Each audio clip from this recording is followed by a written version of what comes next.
Hi everyone. So this is going to be lesson number 8, transformations of logarithmic functions. This is the last lesson for what was supposed to be last week, the week of April 6th to April 10th. And so this is building off of the graphing unit we did yesterday. Again, the graphs on that I'm drawing right now are going to be a lot rougher than the ones that are actually on the completed lesson. So feel free to refer to that completed lesson in order to see more accurate graphs. Transformations should be nothing new. You've done them in grade 10. You looked at transformations of quadratic functions. You've done them in grade 11. You would have looked at reciprocal functions and exponential functions. And now that we're talking about logarithmic functions, our transformations are going to be looking at logarithmic functions. So transformations, just to refresh, they're operations that are moving our original function from where its original position is to some new position. And the only transformations that we look at are translations, so shifting up and down, shifting left and right, stretching and compressing. Also, that can happen vertically or horizontally. Reflections, so reflecting, moving our points across the x-axis or across the y-axis, and inverses. General function notation for transformations.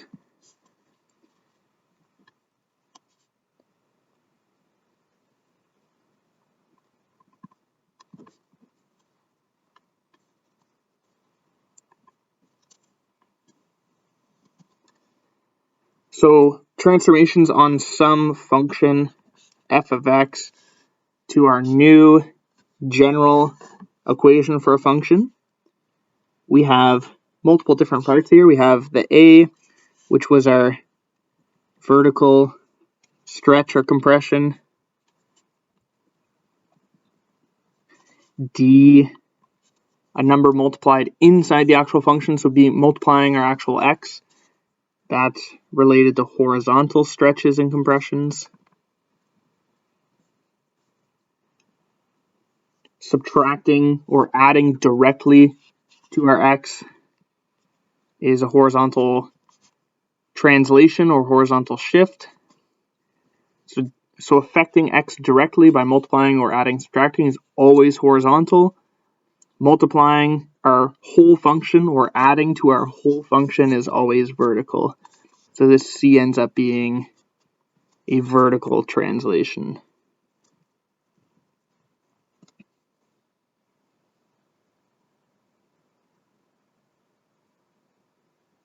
And so on the lesson, there's an example.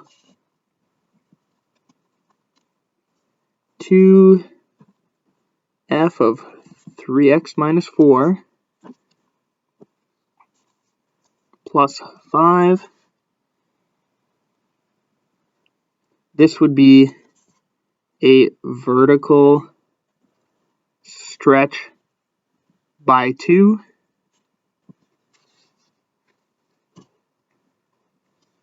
A shift up by 5. And then, so vertical happens exactly the way that we think it would. Anything that's horizontal, anything that's affecting the x is always opposite. So if we're multiplying by 3, that's going to be a horizontal compression by a factor of 1 over 3. So if we're multiplying by our x by 3, that's like dividing all of our x values by 3, or multiplying by 1 over 3. And same thing with our translation, that's also opposite. Negative 4 is going to be a shift to the positive, a shift right. by 4. So hopefully that all sounds reasonably familiar. And we're going to look at how this applies directly to our log functions. So I'm going to turn the page here. I also want to double check to make sure this is actually recording. Perfect.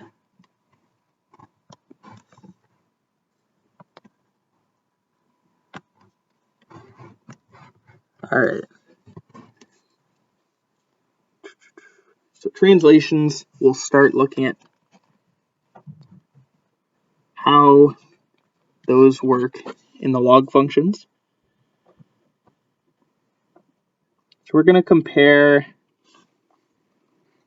various graphs of log base 10 of x to log base 10 of x minus h plus c. So we'll look at how different translations horizontally and vertically affect things. And rather than graph, I might just show these on the actual completed lesson, because that'll be maybe a little more useful. So we're looking at 4 functions here. We're looking at log base 10 of x. We're going to look at our function f of x plus 3. So when we plug that into our original f of x, that x plus 3 is going in where the x would be. So we get log base 10 of x plus 3. Again, because that's happening directly to the x, it's horizontal. So we're shifting left by 3. F of x plus 2. This is happening outside of our function, so it's a vertical shift. So log base 10 of x is our original f of x, and we're just adding 2 to that. That's a shift up by 2. And then if we have both a number being added or subtracted to the x inside the function and a number being added and subtracted outside the function, that means we're going to have both a horizontal and a vertical shift. So minus 3 inside the function is telling us we're shifting horizontal. We're going right by 3. We're going the opposite. We're going towards the positive. And our shift down, because we had a negative outside, we're shifting down by 4. So if we plug in x minus 3 into x in the function, we get log base 10 of x minus 3. And then minus 4, we're subtracting that outside the function.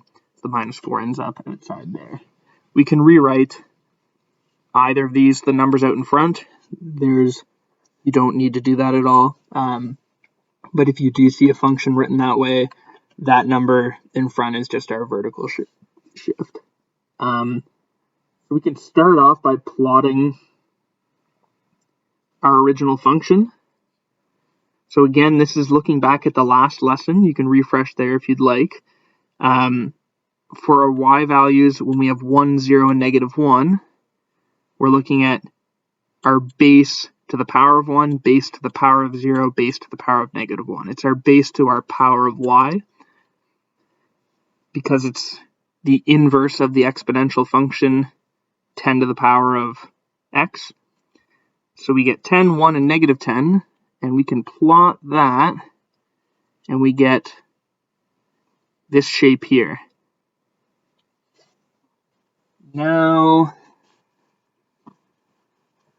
let's do this. If we were to plot, so for our original function, y equals log base 10 of x, we have the following ordered pairs.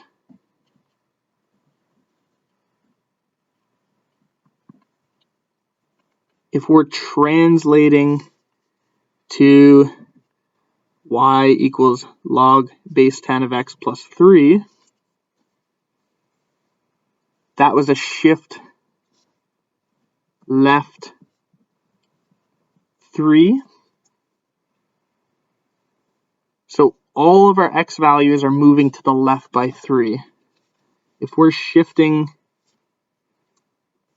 left by 3, our original x is subtracted by 3, and our y stays the same. So we're going to get these new coordinates. So 10 minus 3, we get 7. So we're going to have the point 7, 1. And we can see that, we're in red, we can see that right here, the point 7, 1. 1, 0. Subtract by 3, we get negative 2, 0. Here's the point negative 2, 0. 1 over 10, 1. 1 over 10 minus 3. So 1 over 10 minus 30 over 10. We get minus 29 over 10. And the y stays the same. So minus 29 over 10 minus 2.91. That's our point right there. So our vertical asymptote that we had, that's also getting shifted left by 3. So our vertical asymptote was at x equals 0. Now it's at x equals negative 3. We can't have any number less than negative 3 or equal to negative 3 because, again, we can't have the argument of the log be less than or equal to 3, or less than or equal to 0, sorry. Our second function, we're looking at y equals log base 10 of x plus 2.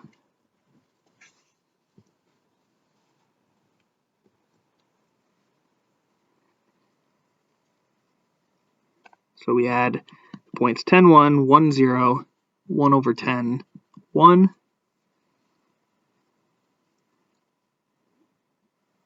Oh, this is not correct.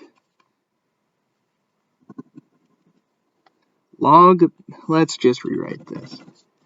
Y equals log base 10 of x plus 2. So this was a shift up by 2. Our y value is increasing by 2. X is staying the same. There's no horizontal transformations. So our point 10, 1 is going to become 10, 3. There's the point 10, 3 there. 1, 0, we add 2 to our y. We're shifting up by 2, becomes 1, 2. And 1 over 10, 1 becomes 1 over 10, 3.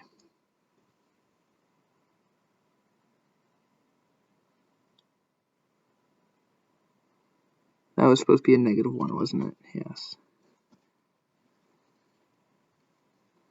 Sorry. Add 2 to negative 1, we get 1 over 10, positive 1. So 1 over 10, positive 1, we see right there, 0.11. So I don't know if this is a format that you would have seen last year, but I find it a lot easier to see what's going to happen to our x and our y values, and that makes calculating our new points a lot easier. So we'll do this one more time.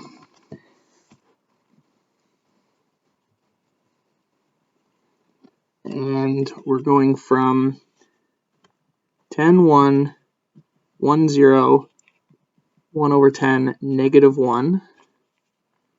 So that's our original f of x.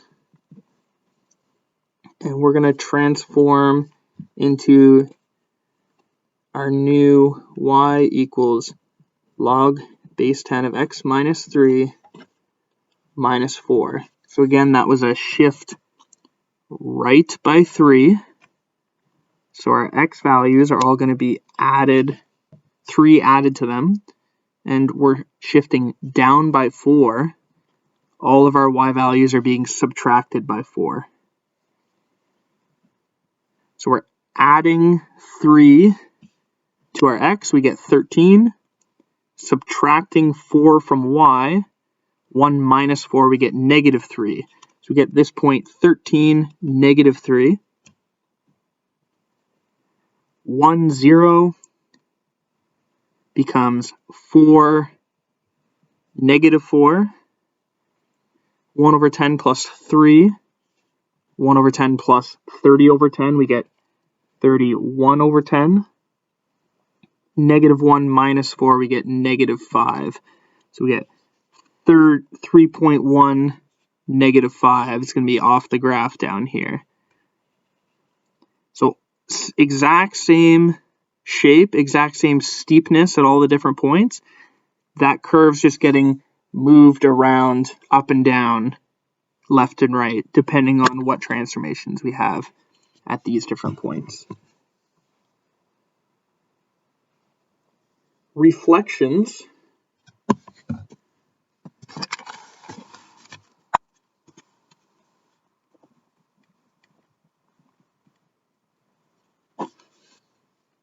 We'll look at our f of x, our negative, what happens if we have a negative outside the function? We're taking the negative of the whole function, and a negative inside the function. So our original equation is going to be y equals log base 10 of x. That's going to be our f of x. If I'm taking the negative of that entire function, I'm taking the negative of that whole log base 10 of x. And this isn't written in the notes, but this function, if we go back to our logarithm laws, this can also be written as log base 10. That negative can come, we can use our power rule and write it as x to the minus 1, or log base 10 of 1 over x. So this is really a reflection in disguise. We have to get it to this format to be able to necessarily see it. But this is really the format that we're interested in up here. And then f of negative x, we're plugging negative x into x of our original equation. So we'll get y equals log base 10 of negative x. So here, a negative out in front of our function, that was a vertical. Remember, transformations happening outside the original function is always vertical. That's a vertical reflection. So we're reflecting vertical, we're reflecting over the x-axis. And I find it's easy to get confused. X, we think horizontal, but if we're flipping across that x-axis, that's really a vertical reflection. A negative inside the function affecting the x directly, that's always a horizontal transformation. So we have a horizontal reflection.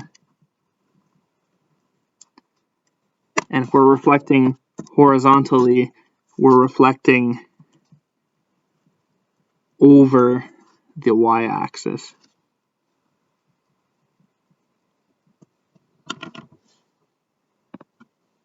We'll pull up the graphs for this one as well, because they're a lot better than anything I can probably draw at the moment.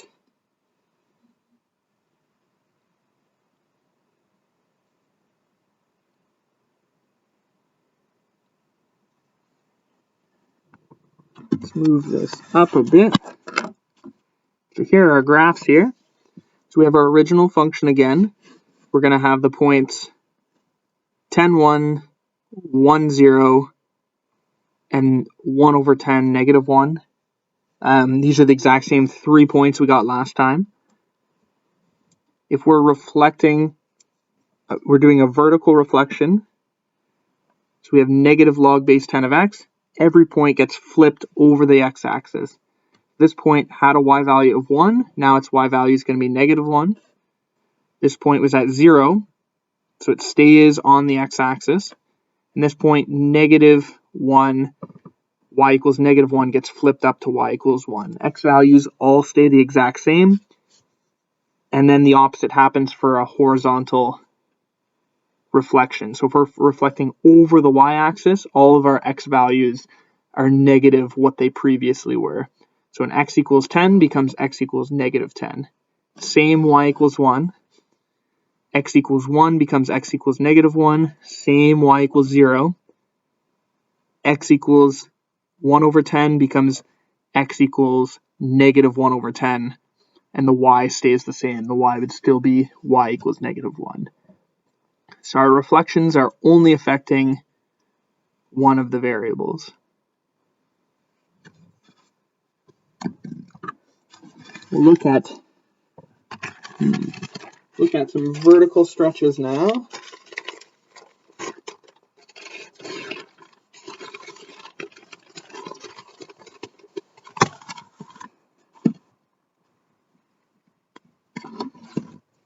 Vertical stretches. So just a reminder,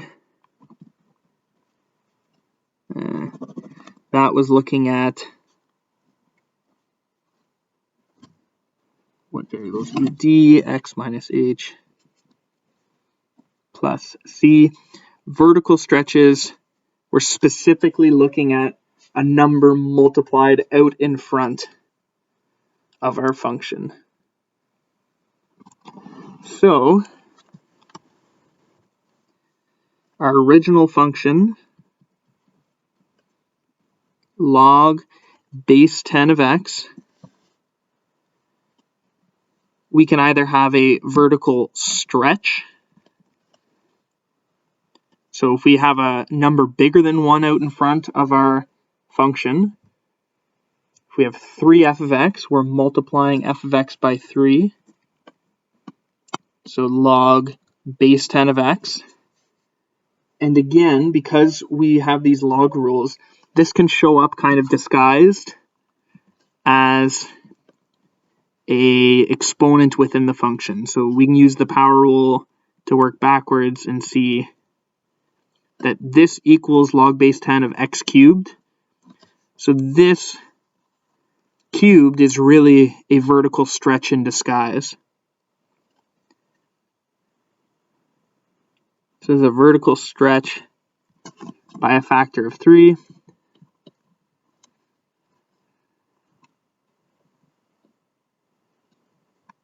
And we're trained at this point to recognize, hopefully, if we have a number out in front, that's our vertical stretch. So if you have something that looks like this, you probably want to work and get that exponent out in front of the logarithm, and it makes it much easier to see that vertical stretch. We can also have vertical compressions. So we're multiplying by a number between 0 and 1. And so again, that number is just multiplying out in front of our logarithm. And again, this might show up in disguise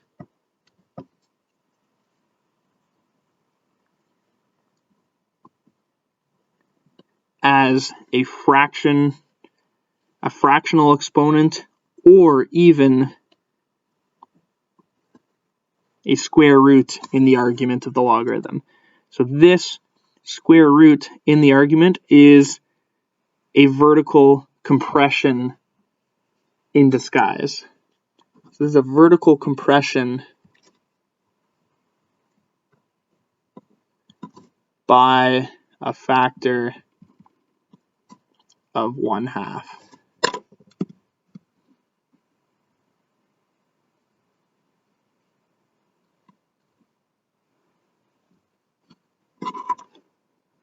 And so again, we can compare to our original function. So our original function, we had the point 10, 1, 1, 0, 1 over 10, negative 1. Vertical stretch by 3, vertical expansion by 3.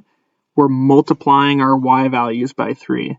So it's getting further away from the x-axis 3 times as far. So it was 1 unit away, now it's going to be 3 units away. Here we were right on the x-axis. So we're 0 units away. 3 times 0, we're still 0 units away. Here we're -1 unit away. We stretch to 3 units away. Your transformations, they only ever affect either the x or the y. So here, all of our y values stay the same. Compressed by a half, we're getting half the distance from the x-axis, so we're getting closer.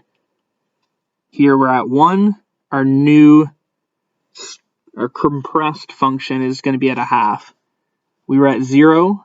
Half times 0, we still are at 0. If we're on the x-axis and we're stretching or compressing, we stay on the x-axis for the vertical stretch or compression. Here we were at y equals -1. We're going to compress to y equals a half. So there's that point. It's kind of hard to see up there. Horizontal stretches.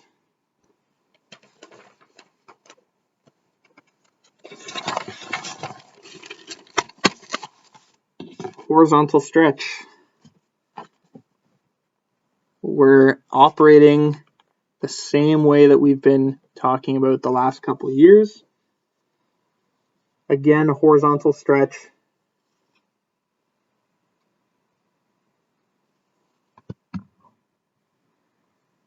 is happening inside directly to our x. So if we have an original function, still we're going to look at log base 10 of x. So again, that's really just log x. If we have base 10, we don't need to write it, but we're going to write it for now for the sake of refreshing. If we want a stretch horizontally, we're multiplying by a number less than 1. So again, horizontal transformations are working the opposite of the way that we would think. So if we're multiplying x by a half, then our function, our logarithm would look like this. And so that's a horizontal stretch by 2. We're taking the reciprocal of that number that's multiplying by x. So a compression happens when we multiply by a number bigger than 1. So this, if we're multiplying x by 3, we're multiplying the x in our function by 3. This is a horizontal compression by the reciprocal.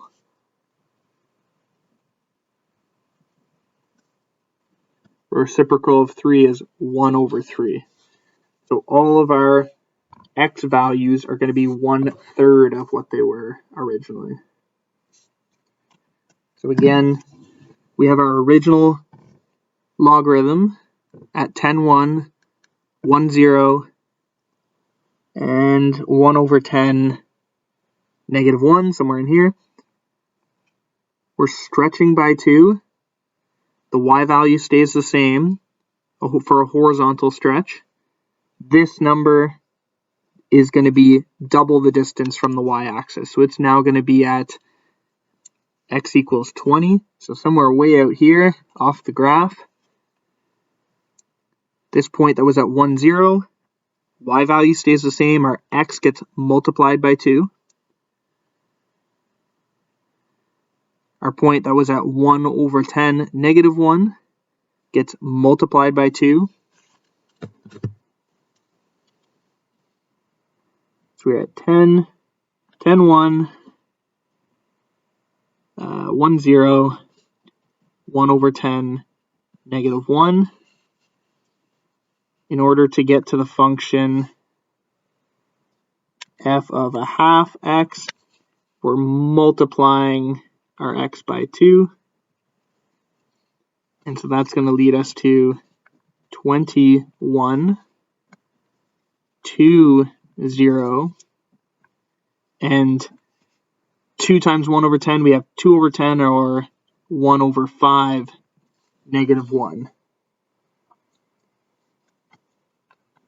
For our compression, we're going to the function f of 3x.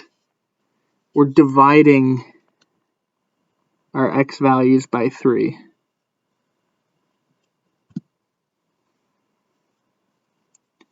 So our original 10 divided by 3, 1. So 3 1/3, 1. 1, 0 is now 1 over 3, 1, because we're dividing our x value by 3. So this was a 0. 1 over 3, 0. And 1 over 10, if we divide that by 3, we get 1 over 30, negative 1.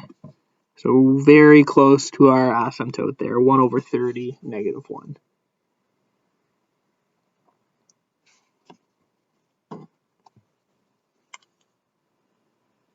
And so now there's some practice identifying transformations from various functions. So we're always looking at our base function for these ones, log base 10 of x. Our first transformation, or transformed function, we have f of x equals log base 10 of x plus 5. So the only difference is we have this plus 5, and because it's happening within the function, it's horizontal, a horizontal shift, because it's addition or subtraction. And because we're adding 5, that means we want to go towards the negative by 5. So we're moving left by 5. Next example, we have f of x equals log base 10 of x plus 9. So we have addition, we have a shift outside of our function. So we have a vertical shift. Vertical stuff happens the way we expect. So plus 9, we're going towards the positive. We're going up by 9.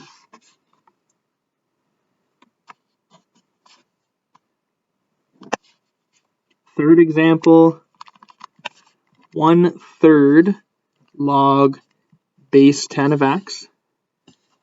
We're multiplying outside of our function. So we're multiplying our whole base function by 1/3. Because it's outside of the function, that's telling us it's vertical. We're multiplying, so it's a stretch or compression.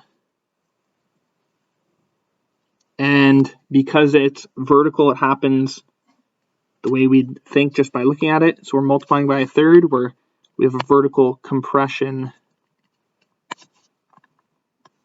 by a factor of 1/3.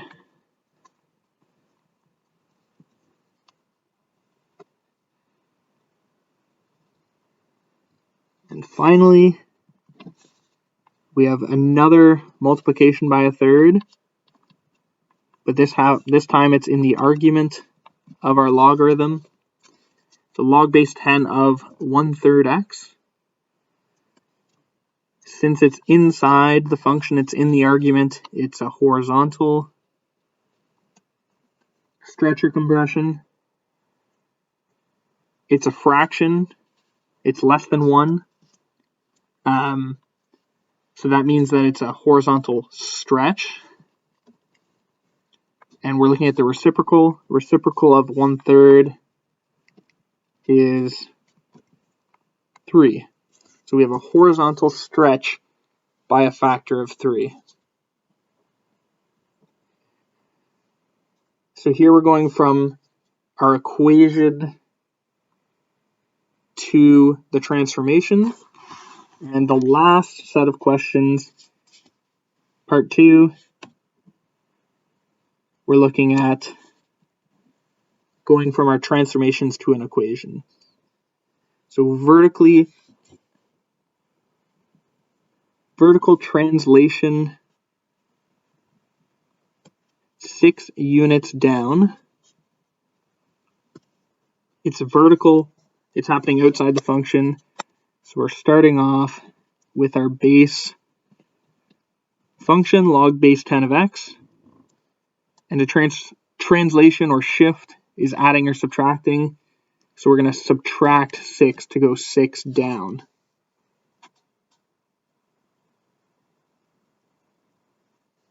Number two is we have a vertical translation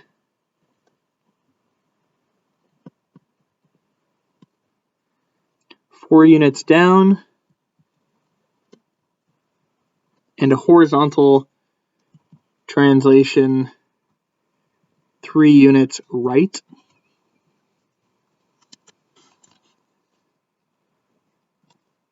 So that horizontal one's going to come up first because of the adding inside the argument.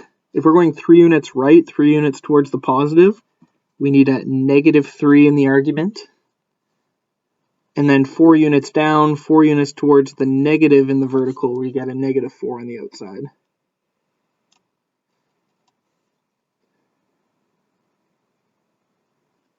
Two more examples.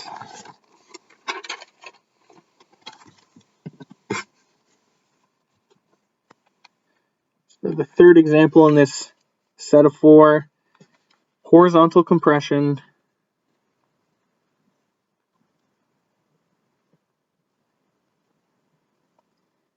by a factor of 5. And they even tell you in this question, that's a hint that it's, if we're compressing by a factor of 5, we're compressing to 1/5 of what we were.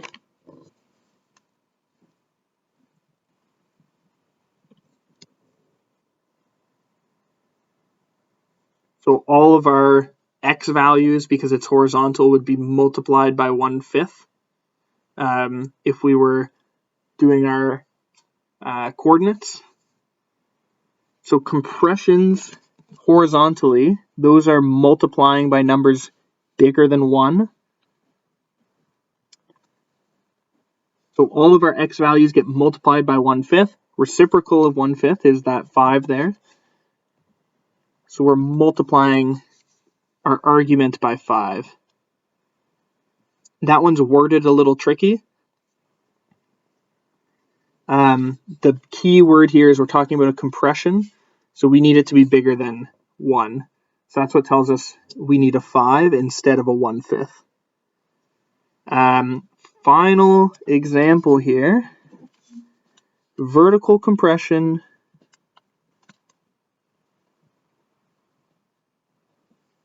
by a factor of 4, horizontal expansion or stretch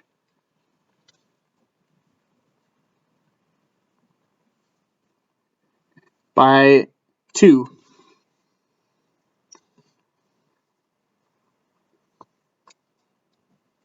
So original function, log base 10 of x, a vertical compression. So if we're compressing vertically, that means this number out in front has to be less than 1. So we're going to look at the reciprocal of 4. And that would be a 1/4. So all of our y values are getting multiplied by a quarter.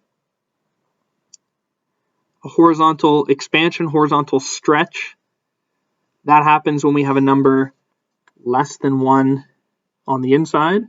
So again, we need the reciprocal of 2. And that 1/2 is going to result in a horizontal stretch or horizontal expansion by 2. That's the end of this lesson. And that's the end of the work that I had asked you to go through from April 6th to 10th. I realized that these video lessons are only getting posted after the fact. So I realized that we're a little behind where I originally intended, but that's very much my fault, because I had to kind of get used to what worked in recording these video lessons. There are a couple more lessons that I will post in this unit. And at some point next week, the week of April 20th to 24th, I'll post an assignment on logarithms. So keep going through these lessons, keep going through the homework, make sure that you're comfortable with the types of questions you might be asked. And we'll keep going from there. Again, let me know if you have any questions ever. And have a good day. Bye.